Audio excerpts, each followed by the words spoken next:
नरेंद्र दामोदर दास मोदी ईश्वर की शपथ लेता हूं। నరేంద్ర మోదీ గారు భారత ప్రధానిగా బాధ్యతలు చేపట్టి నేటితో ఖచ్చితంగా 12 సంవత్సరాలు పూర్తయ్యాయి.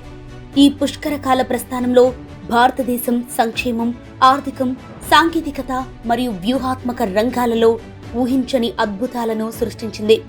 సబ్కా సాథ్ సబ్కా వికాస్ అనే నినాదంతో జనధన్ ఖాతాల ద్వారా ప్రతి ఇంటికి బ్యాంకింగ్ వ్యవస్థను చేర్చడం, ఉజ్వల యోజనతో మహిళల జీవితాల్లో వెలుగులు నింపడం మరియు ఆయుష్మాన్ భారత్ ద్వారా ప్రపంచంలోని అతిపెద్ద ఉచిత ఆరోగ్య బీమాను కల్పించడం మోదీ మార్క్ సంక్షేమానికి నిదర్శనంగా నిలిచాయి.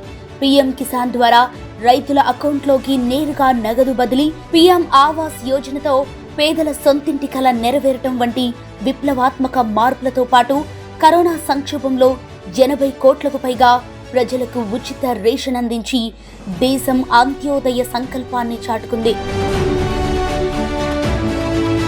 మరోవైపు ఆర్థిక మరియు సాంకేతిక రంగాలలో భారత్ ఒక డిజిటల్ పవర్ హౌస్ గా అవతరించింది.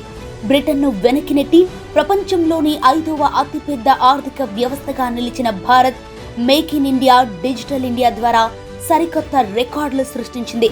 నేడు ప్రపంచంలోని అత్యధిక డిజిటల్ లావాదేవీలు మన యూపీఐ ద్వారానే జరుగుతున్నాయి. రక్షణ రంగంలో ఆత్మ నిర్భరత సాధిస్తూ దేశీయంగా యుద్ధ విమానాలు, సబ్మెరైన్లు తయారు చేస్తూ ఎగుమతుల్లో దూసుకుపోతోంది. జమ్మూ కాశ్మీర్లో ఆర్టికల్ 370 రద్దు, అయోధ్యలో భవ్యరామ మందిర నిర్మాణం వంటి చారిత్రాత్మక నిర్ణయాలతో దేశ సార్వభౌమత్వాన్ని చాటిన మోదీ సర్కార్ G20 అధ్యక్షతన అంతర్జాతీయ వేదికలపై ఎజెండాను నిర్దేశించే విశ్వగురు స్థాయికి దేశాన్ని చేర్చింది. ఈ ప్రగతికి ఊతమిస్తూ దేశ మౌలిక సదుపాయాల రంగం గతంలో ఎన్నడూ లేని వేగంతో దూసుకుపోతోంది. రికార్డు స్థాయిలో జాతీయ రహదారుల నిర్మాణం, సరిహద్దు టన్నెల్స్, ఆధునిక ఎయిర్పోర్ట్లు, semi high speed Vande Bharat express రైళ్లు దేశ రూపురేఖలను మార్చేశాయి.